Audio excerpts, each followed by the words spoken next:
কেউ বলছেন কবরস্থ করবেন, কেউ আবার উদরস্থ করছেন, কেউ আবার সবকিছু পকেটস্থ করার চেষ্টা করছেন। মানুষ বলে ভাই এই সমস্ত কবর টবর দেওয়ার প্রশ্নটা পড়ে।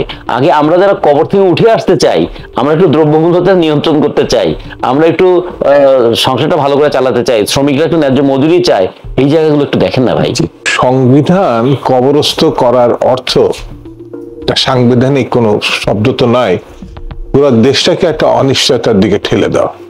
তো সংবিধানই যদি কবরের মধ্যে ঢুকে যায়, তাহলে যারা শপথ নিয়েছে তাদের পরিণতি কি হবে? সরকারের যদি শ্রমিক, কৃষক, গরিব মানুষের প্রতি কোন রকম সহানুভূতি বা লক্ষ্য না থাকে, আপনি যত বড় বিপ্লবী করেন না কেন, ওগুলো টিকবে না। অনেক আগে একটা নাটক দেখছিলাম, অনেক আগে। তো এক লোক, সেখানে চরিত্রের ভিতরে সে মাঝে মাঝে একটা মুদ্রা দেশের মধ্যে একটা কথা বলতো, কি জ্বালাতনের মধ্যে পড়া। এখন এদের কর্মকাণ্ড দেখে আমার মনে হচ্ছে কি জ্বালাতনের মধ্যে পড়া। আসলে কি একটু সরকারও পরিষ্কার করছে না, বৈষম্য বিরোধী একক সংগঠনও সেটা পরিষ্কার করছে না, নাগরিক কমিটি তো তা করছেই না। সেই জন্য আগে তাদেরকে পরিষ্কার হতে হবে এবং পরিষ্কার কথা বলতে হবে, তারা কি করতে চায়, কি তাদের লক্ষ্য। এটা যদি পরিষ্কার না করতে পারে তাহলে বিভ্রান্তি ছড়াবে এবং তারা যে জায়গাটা আছে তারা আরো বেশি মিনিংলেস হয়ে যাবে। ইতিমধ্যেই তাদের মূল জিনিসটা করতে পারে, সেটা কি পরিবর্তনের পরে তাদের সরকার, আমাদের সরকার, জনগণের সরকার, ছাত্র জনতার সরকার, তার কাছে যে প্রত্যাশা ছিল মানুষের খেয়ে পরে বেঁচে থাকবে, সেই জায়গাটাই কিন্তু খুব বড় কিছু করা যায়নি। তাদের কাছে প্রত্যাশা ছিল যে এখন গুম হবে না, খুন হবে না, আইন শৃঙ্খলা পরিস্থিতি ভালো হবে, কিন্তু সেটা হয় নাই। আরো পরিষ্কার করে বললে প্রশাসনের ক্ষেত্রে যে অস্থিরতা, বিভক্তি, যে আন্দোলন, যে লাঠালাঠি, আগুন, সেটা কিন্তু কেউ প্রত্যাশা করেনি। সেই কারণে আমি অন্যান্য সেক্টরে আর যাচ্ছি না। সেই প্রত্যাশা প্রাপ্তি আর সরকার আর আন্দোলন, এটা কিন্তু এখন মানুষের অনেক জিজ্ঞাসা তৈরি হয়েছে। ঘোষণাপত্রের বিষয়টা যদি জানতে চাই, আসলে সরকার একজন উপদেষ্টা বলেছেন 15 তারিখের মধ্যে এটা সম্ভব, কিন্তু আজকে জানুয়ারি 4 তারিখ, বলা চলে আর 10 থেকে 11 দিন আছে। এর মধ্যে কি রাজনৈতিক দলগুলোর সাথে কোনো আলোচনা হয়েছে? আপনাদের সাথে কি কোনো আলোচনা হয়েছে? একমাত্র একটা ঘোষণা এনাফ। সেটা কি? আমরা চেয়েছিলাম আমরা চেয়েছিলাম ফ্যাসিবাদ উৎখাত হোক, আমরা চেয়েছিলাম দুর্নীতি থেকে দেশ রেহাই পাক, আমরা চেয়েছিলাম টাকা পাচার বন্ধ হোক, আমরা চেয়েছিলাম সুষ্ঠু অবাধ গ্রহণযোগ্য নির্বাচন হোক। 4 লাইন লিখে দিলেই তো হয়। এটা বিষয়ে হাসান আব্দুল্লাহ বলেছিলেন যে আসলে মুজিবাদ সংবিধানকে কবর দিতে হবে, কবরস্থ করতে হবে। এই বিষয়গুলো আসলে দাবিগুলো কোথায় থেকে আসলো? এই চাহিদাগুলো আপনারা কি কোনো রকম পরামর্শ দিয়েছিলেন? একটা জিনিস কি আমাদের কাছে মাঝে মাঝে একটু বিস্ময়ের মতো লাগে যে নতুন নতুন শুধু শব্দ উচ্চারণ করলেই নতুন নতুন অর্থ তৈরি করা যায় না। আচ্ছা ধরুন, বাংলাদেশের সংবিধানকে কেন আমরা মুজিববাদী সংবিধান বলবো? বাংলাদেশের সংবিধান কি গণতন্ত্র, জাতীয়তাবাদ, ধর্মনিরপেক্ষতা আর সমাজতন্ত্র আছে না? এটা তো ভারতের সংবিধানে আছে।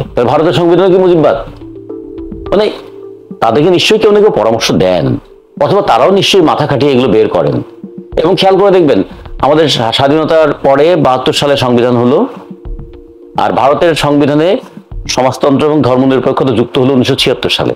তার মানে বাংলাদেশের সংবিধান প্রণীত হওয়ার 4 বছর পরে ভারতের সংবিধানে কিন্তু ধর্মনিরপেক্ষতা এবং সমাজতন্ত্র যুক্ত হয়েছে। ফলে অনেকে বলে যে ভারতের সংবিধান দেখে আমাদের সংবিধান প্রণীত হয়েছে। এটাও কিন্তু ইতিহাসের ধোপে টেকে না।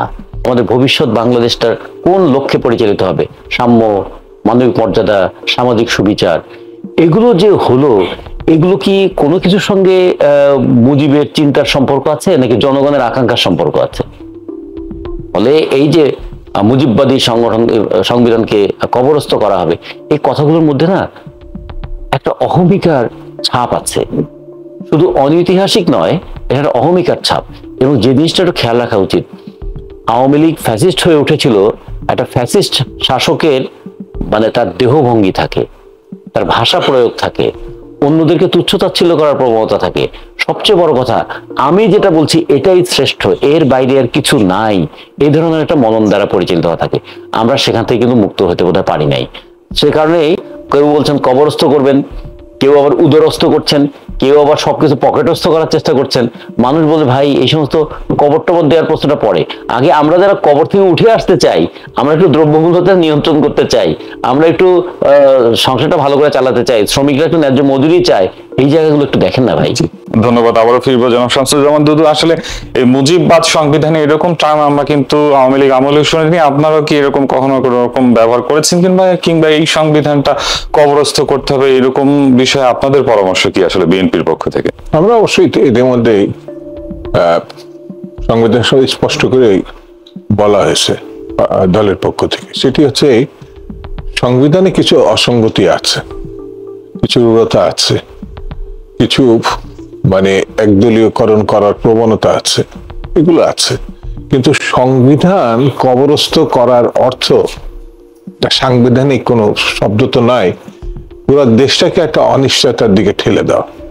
যেমন এই সংবিধানের আওতায় বর্তমান সরকার, যে সরকারটি উপদেষ্টা সরকার আছে, এই সংবিধানে তারা শপথ নিয়েছে এই সংবিধান তারা রক্ষা করবে এবং সামনের দিকে দেশকে এগিয়ে নেবে। তো সংবিধানই যদি কবরের মধ্যে ঢুকে যায়, তাহলে যারা শপথ নিয়েছে তাদের পরিণতি কি হবে?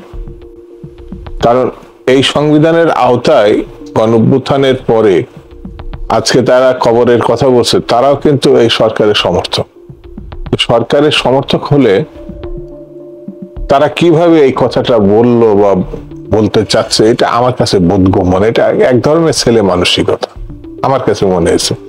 সংবিধান সম্বন্ধে, রাজনীতি সম্বন্ধে তাদের যাদের পাঠ আছে, চিন্তা আছে, ভাবনা আছে, পড়াশোনা আছে, তারা বোধহয় এইভাবে কথা বলবে না।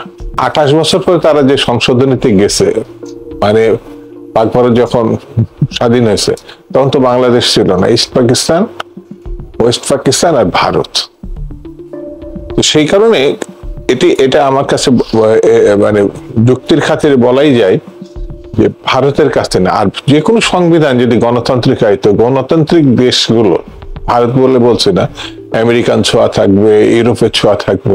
আপনি এই সংবিধানকে আমূল পরিবর্তনের যে ঘটনা ঘটেছিল, যেটা একদলীয় চতুর্থ সংশোধনী বলা হয়, যেটা বাকশাল, সেটা কিন্তু পার্লামেন্টে করা হয়েছিল, শেখ মুজিব এটা করছিল। পার্লামেন্টে করলো, এই বাকশাল বা চতুর্থ সংশোধনী দেশবাসী অ্যাকসেপ্ট করে নাই। অর্থাৎ পার্লামেন্টে সংশোধন করলেও যদি গণতান্ত্রিক রীতিনীতি যদি না থাকে, তাহলে সেটি আবার গ্রহণযোগ্য হবে জনগণের কাছে, তাও না। গণতন্ত্রের একটা নতুন রূপ দেওয়ার, সেটা সমাজতন্ত্র বলা যাবে না। সমাজতন্ত্র ঠেকানোর জন্য মুজিববাদ, বিশ্বে এলো নতুনবাদ, মুজিববাদ কারা বলছিল?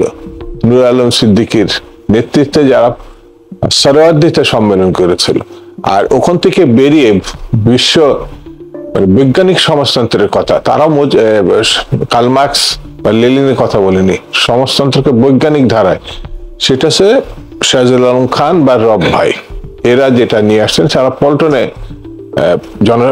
সম্মেলন করেছিলেন। তো সেই বিশ্বে এলো নতুনবাদ, মুজিববাদ, এর উপর একটা বই লিখছেন খন্দকার মোহাম্মদ ইলিয়াস, একটা অদ্ভুত বই, সেটা আমি দেখেছি। সেই বইটি সমাজতন্ত্রের ধারা থেকে বেশি আছে, শেখ মুজিবের বক্তৃতা আছে, যেখানে শেখ মুজিব আজন্ম কখনো সমাজতন্ত্রের লোক ছিলেন না। তিনি ছিলেন সোভিয়েত বা রাশিয়ার অনুসারী বা চীনের অনুসারী না। তিনি সমাজতন্ত্রের সবসময় বিরোধিতা করছেন এবং গণতন্ত্রের লোক হিসাবে তিনি মার্কিন যুক্তরাষ্ট্র কোনো কোনো ক্ষেত্রে যারা সমাজতন্ত্রের বিশ্বাস করে, তারা তাকে চিহ্নিত করে সাম্রাজ্যবাদীদের ক্রীড়ক হিসাবে। রাজনৈতিক সিদ্ধান্ত গ্রহণ এবং বলা, এর ভিতরে আমার মনে আরো জানা বুঝার একটা ব্যাপার আছে। সেই জায়গাটা, আমরা তো ছাত্র ছিলাম, আমরা তো এরশাদ বিরোধী আন্দোলনে, ওই যে আমার পাশে যে বসে আছে, আন্দোলন করার লোক তো এখনো আন্দোলন করছে শ্রমিকদের নিয়ে, এখনো কৃষকদের নিয়ে। আমরা তো সেই লাইনে দীর্ঘদিন কাজ করেছি। এখনো যেমন আমি একটা স্পষ্ট করে কথা বলি, সরকারের যদি শ্রমিক, কৃষক, গরিব মানুষের প্রতি কোনো রকম সহানুভূতি বা লক্ষ্য না থাকে, আপনি যত বড় বিপ্লবী করেন না কেন, ওগুলো টিকবে না, ওগুলো টিকানো খুব কঠিন হবে। যেমন শেখ মুজিব যত বড় স্বাধীনতা প্রেমী হন না কেন, যখন পেটে ভাত ছিল না, দুর্ভিক্ষ সৃষ্টি হয়েছিল, তখন শেখ মুজিবের মৃত্যুর পর একটা লাখ সাবান পাওয়া যায় নাই, 570 সাবান দিয়ে তাকে ধুতেছিল। কোনো মুজিব প্রেমিক সেদিন আসে নাই জানা যায়। কেউ বলে 7 জন, কেউ বলে 17 জন। একজন কেন্দ্র কমিটির সহসভাপতি, একজন সভাপতি, একজন সাধারণ সম্পাদক, একজন এমপি, একজন মন্ত্রী শেখ মুজিবের জানাজায় ছিল না। সেই জন্য মানুষ যেখানে উপেক্ষিত হয়, অবহেলিত হয় এবং সমাজ যেখানে আপনি স্থবির হয়ে যায়, রাজনীতি সেখানে স্থবিরতা পায়, তখন দেশের সংকট তৈরি হয়। এই যে বৈষম্যবিরোধী যে আন্দোলন, সংগ্রাম, অভ্যুত্থান, এটাকে অভ্যুত্থানই বলবো, এটাকে আমি বিপ্লবের সঙ্গে তুলনা, বিপ্লব তো একেবারে সবকিছু তছনছ করে, এটা 71। ওই 71-এর মুক্তিযুদ্ধের সঙ্গে যদি অন্য কোনো, যে ঘোষণাটা এপ্রিলে হয়েছিল 71-এর, সেই ঘোষণার সঙ্গে যদি আবার নতুন ঘোষণার প্রসঙ্গ আসে, সেটা কেউ অ্যাকসেপ্ট করবে না।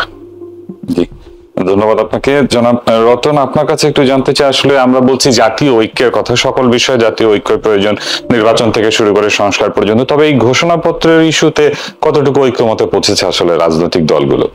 ঐক্যটা একটা তৈরি হয়েছিল 5ই আগস্টের আগে। সেই ঐক্যটা কি, যে আমরা এই ফ্যাসিবাদের অবসান চাই। ফলে ঐক্য সবসময় একটা লক্ষ্য ভিত্তিক হয়, যে কোন লক্ষ্যে মানুষ অগ্রসর হচ্ছে। রাজনৈতিক মতের যত পার্থক্যই থাক, একটা জায়গায় কিন্তু একটা ঐক্য তৈরি হয়েছিল, যে ফ্যাসিস্ট সরকারের আমরা অপসারণ চাই। ফলে এখন যদি আবার ভবিষ্যতের লক্ষ্য আবার ঠিক করতে পারি, তাহলে আবার ঐক্য হবে। কিন্তু সেই ক্ষেত্রে একটা জিনিস খেয়াল রাখতে হবে, ভবিষ্যতের লক্ষ্যটা কি, আমরা সুষ্ঠু, অবাধ, গ্রহণযোগ্য নির্বাচন চাই। নিশ্চয়ই সেই অর্থে আবার একটা ঐক্য তৈরি হয়ে যাবে। আবার যদি আমরা মনে করি যে না, এমন একটা ব্যবস্থা আমরা তৈরি করতে চাই, সেই ব্যবস্থার মধ্যে দিয়ে দুর্নীতিবাজরা টিকতে পারবে না, সম্পদের বিবরণী তাদের দিতে হবে, আবার অবৈধ উপায়ে অর্থ উপার্জনকারীর শাস্তিটা কিরকম হবে, অথবা দেশ থেকে টাকা পাচারকারীর শাস্তিটা কিরকম হবে, তাহলে সেটা নিয়েও একটা ঐক্য হতে পারে। যে ফ্যাসিস্ট যারা পালিয়ে গেলেন, তাদের অনুসারীরা দেশে আছে না, তারা অনেকে আবার চাইছেন না যে আবার দেশে তাদের ক্ষমতায় আসতে, তাদের সঙ্গে যারা আন্দোলন করেছেন তাদেরকে ঐক্য করা সম্ভব।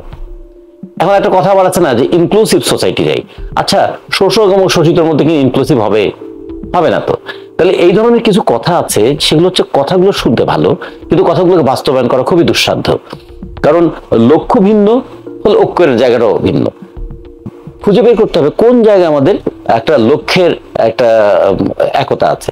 সেই ক্ষেত্রে আমাদের সঙ্গে রাজনৈতিক অনেক মত পার্থক্য থাকা সত্ত্বেও দুদু ভাইদের সঙ্গে আমরা এক জায়গায় একমত হয়ে গেছিলাম। আগামী আরো হয়তো 2-3টা প্রশ্নে আমরা হয়তো একমত হয়ে যাব, যে একটা গণতান্ত্রিক পরিবেশ চাই, সেক্ষেত্রে আমরা একমত। তারপরে দুদু ভাইদের যদি ভোট তারা বেশি পান, অবশ্যই আমরা বলবো যে হ্যাঁ, জনগণ তাদেরকে ভোট বেশি দিয়েছে। আমরা যদি ভোট বেশি পাই, দুদু ভাইরা বলবো হ্যাঁ, রতন ভাইরা ভোট বেশি পেয়েছেন। কিন্তু নিশ্চিত করতে চাই কি, একটা গণতান্ত্রিক পরিবেশ। আসলে প্রকৃত সংস্কার বলতে রাজনৈতিক দলগুলো কোন সংস্কারটুকুকে নির্বাচনের জন্য যথোপযুক্ত মনে করছে, কিংবা আসলে সংস্কার কমিশনগুলো সেই পথে হাঁটছে কিনা? সংস্কারের প্রশ্নে কিন্তু রাজনৈতিক দলগুলো একমত হতে পারবে না, কারণ প্রত্যেক রাজনৈতিক দলের একটা সুনির্দিষ্ট রাজনৈতিক এজেন্ডা আছে, সে তার লক্ষ্যে সংস্কার চাইবে। তাহলে আমাদের একটা গ্রহণযোগ্য জায়গায় আসতে হবে। যেহেতু সবাই মিলে এই জায়গায় একমত হওয়া যাবে না, তাহলে অন্তত কোন জায়গায় আমরা এক পয়েন্টে মিলতে পারি, এক বিন্দুতে মিলতে পারি, সেটা হচ্ছে যে সরকারটা আছে সেটা সংবিধান সম্মত সরকার নয়। হাইকোর্ট, সুপ্রিম কোর্ট এটাকে তার একটা অনুমোদন দিয়েছে, কিন্তু এটাকে যদি আবার সংবিধান সম্মত করতে হয়, তাহলে একটা পার্লামেন্ট লাগবে। তো তাহলে সেই পার্লামেন্টে যারা যাবেন, তারা কিভাবে যাবেন? তারা কি 24-এর মতো করে যাবেন, আমি আর ডামির মতো করে, নাকি দিনের ভোট রাতে করে 18-এর মতো করে যাবেন, নাকি কেউ নির্বাচনে আসলো না, তারপর তারা নিজেরা নির্বাচন করে যাবেন? তাহলে এই পথেও তো যাওয়া যাবে না। কিন্তু একটা পার্লামেন্ট তো লাগবে। সেই পার্লামেন্টে জনগণের ইচ্ছার প্রতিফলন ঘটবে, এইরকম ভাবে নির্বাচনটা হবে, এবং নির্বাচিত পার্লামেন্ট তারা বলবেন যে জনগণের ইচ্ছার সর্বোচ্চ প্রতিফলন হিসাবে গণঅভ্যুত্থান সংগঠিত হয়েছিল। গণঅভ্যুত্থানের পর যে সরকার বসেছিল, সে জনগণের ইচ্ছার প্রতীক হিসেবে কাজ করেছে, এবং এই সরকার যে কতদিন সময় অতিবাহিত করেছেন, সেই সময়টাকে আমরা সংবিধান সম্মত বলে সর্বসম্মতভাবে এটা ঘোষণা করলাম। আমরা দেখব যে 3টা জায়গা, একটা নির্বাচন, একটা সংবিধান, একটা আইন, প্রশাসন, বিচার, এই 3টা যে কমিশন, এই 3টা কমিশন নির্বাচনের জন্য খুবই গুরুত্বপূর্ণ। আর বাকি যে কমিশনগুলো আছে, সেই কমিশন পরবর্তীতে রাষ্ট্রটা কিভাবে চলবে তার জন্য তারা একটা সুপারিশ দেবেন। যেমন ধরেন শ্রম বিষয়ক কমিশন, তাদের একটা সুপারিশ থাকবে, নারী বিষয়ক কমিশন, তাদের একটা সুপারিশ থাকবে। এটা কিন্তু এই মুহূর্তে ম্যান্ডেটরি না, এই মুহূর্তেই সেটা পালন করতে হবে তা না। কিন্তু নির্বাচন সংক্রান্ত যে সুপারিশগুলো থাকবে, তার মধ্যে থেকে কয়েকটা বিষয় কিন্তু এই মুহূর্তেই পালনীয়, কারণ ওটার উপর ভিত্তি করে তো নির্বাচনটা হবে। ফলে এগুলো খুব দ্রুততম সময় করে ফেলা দরকার, এবং করে ফেলার মতো সেই ম্যান পাওয়ার আছে, সেই মেধা আছে, সবচেয়ে বড় কথা সেই ন্যাশনাল কনসেনসাস আছে, মানে একটা জাতীয় ঐক্যমত আগেই তৈরি হয়ে আছে। ফলে আমার মনে হয় যে এটার জন্য সময় ক্ষেপণ করার খুব দরকার নেই। এবং সময় ক্ষেপণ করার মধ্য দিয়ে কিন্তু নানা ধরনের সন্দেহ তৈরি হয়। আচ্ছা, সংস্কারের জন্য সময় লাগছে, এটা কি কাজ করতে সময় লাগছে, নাকি প্রয়োজনীয় পছন্দের মানুষদেরকে প্রস্তুত করবার জন্য সময় নেওয়া হচ্ছে? ওই যে একটা কথা ঘুরপাক খাচ্ছে না, এটা কি ক্ষমতার প্রশ্রয় থেকে নির্বাচনে যাওয়ার জন্য কাউকে প্রস্তুত করা হচ্ছে? তার জন্য কি তারা সময় নিচ্ছেন, নাকি সত্যিই সংস্কারের জন্য সময় নিচ্ছেন? এই বিতর্কটা কিন্তু ইতিমধ্যেই জনমনে আসছে, এবং বিতর্কটা একটা সময় সন্দেহে রূপান্তরিত হবে। আর সন্দেহ যদি তৈরি হয়, এত আত্মত্যাগের মধ্য দিয়ে যে সরকারটা ক্ষমতায় এলেন, তিনি কিন্তু সম্মান নিয়ে ফিরে যেতে পারবেন না। আমরা তো চাই অনেক বেদনার মধ্য দিয়ে যে সরকারটা এসছে, সেজন্য হাসি মুখে পরবর্তী গণতান্ত্রিক রূপান্তরের কাজটা করে দিয়ে চলে যেতে পারেন। এই কারণে আমরা মনে করি যে সংস্কারের জন্য অহেতুক সময় নষ্ট না করে, অতিরিক্ত এখানে মনোসংযোগ করতে গিয়ে এটাকে লেজে গোবরে না করে ফেলে, যতটুকু প্রয়োজন ঠিক ততটুকু করে একটা সুষ্ঠু অবাধ গ্রহণযোগ্য নির্বাচনের দিকে আপনারা পা বাড়ান। মানুষ যাচাই করুক, যে মানুষ অভ্যুত্থান করতে পারে, অভ্যুত্থানের পর 3 দিন পুলিশ না থাকলেও দেশ চলতে পারে, এবং অভ্যুত্থানের পরে প্রশাসন অনেক ক্ষেত্রে ঠিক মতো কাজ করছে না, তারপরেও মানুষ তার অনেক ক্ষেত্রে স্বনিয়োজিত শৃঙ্খলা দ্বারা অনেক সময় পরিচালিত হতে পারে, সেই জাতির উপর তো ভরসা রাখতে হবে। আমরা ভবিষ্যতে যেন গণতন্ত্রের পথে যাত্রা করতে পারি, সেই কাজটা আমরা করতে চাই।